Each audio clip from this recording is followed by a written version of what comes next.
Hello guys, welcome to my channel. Guys, today మనం తెలుసుకోబోయే problem అందరికీ కామన్గా ఉండేదే.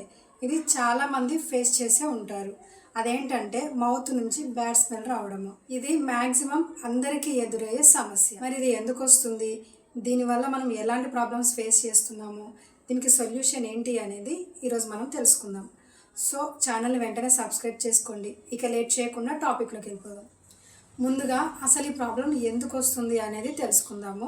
రెగ్యులర్గా బ్రష్ కరెక్ట్గా చేయకపోవడము, మన టీత్ మధ్యలో ఉండే పార్టికల్స్ని రిమూవ్ చేసుకోకపోవడము, అలాగే టంగ్ని నీట్గా క్లీన్ చేసుకోకపోవడము, టంగ్ మీద ఎక్కువ బ్యాక్టీరియా ఫామ్ అవ్వడం వల్ల మన నోటి నుంచి దుర్వాసన ఎక్కువగా రావడానికి ఛాన్సెస్ ఉంటాయి. డ్రై మౌత్, మన మౌత్ డ్రైగా ఉండడం వల్ల లాలాజలం తగ్గిపోయి బ్యాక్టీరియా ఎక్కువగా ఫామ్ అయ్యే ప్రాబ్లం ఉంది.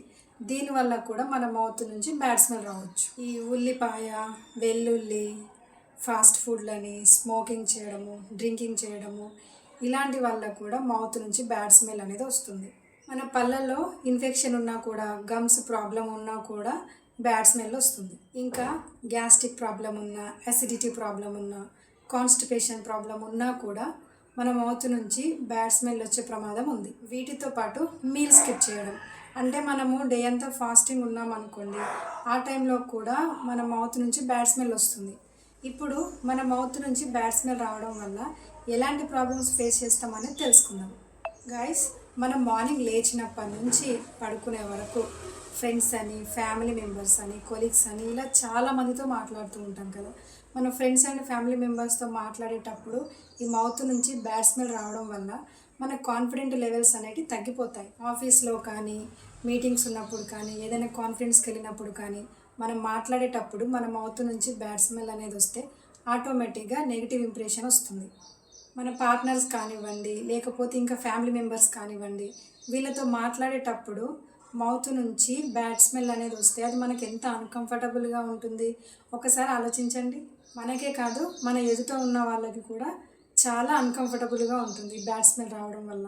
కానీ గాయస్, దీనిని చాలామంది సింపులే కదా, చిన్న ప్రాబ్లమే కదా అని తీసి పడేస్తూ ఉంటారు.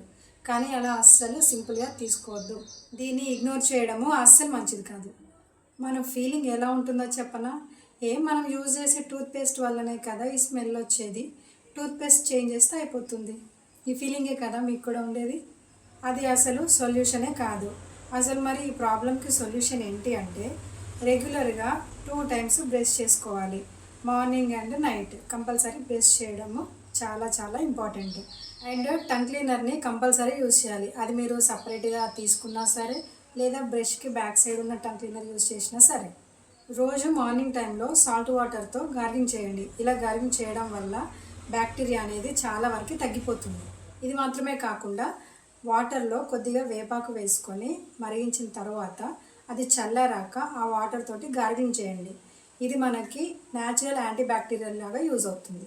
మనం నాన్ వెజ్ తిన్నా కానీ, లీఫ్ కర్రీస్ తిన్నా కానీ, ఏదైనా సరే మనం తిన్నప్పుడు కొన్ని పార్టికల్స్ టీత్ మధ్యలో ఉండిపోతాయి. వాటిని ఎప్పటికప్పుడు శుభ్రం చేసుకుంటూ ఉండాలి. యాలకులు లేదా లవంగాలు, ఇది రోజుకు 1 తినడం వల్ల మన మౌత్ నుంచి బ్యాడ్ స్మెల్ రావడాన్ని కంట్రోల్ చేస్తుంది. గ్రీన్ టీ లేదా హెర్బల్ టీ, ఇవి రెగ్యులర్గా తాగడం వల్ల మన మౌత్లోని బ్యాక్టీరియాని తగ్గించడానికి హెల్ప్ చేస్తుంది.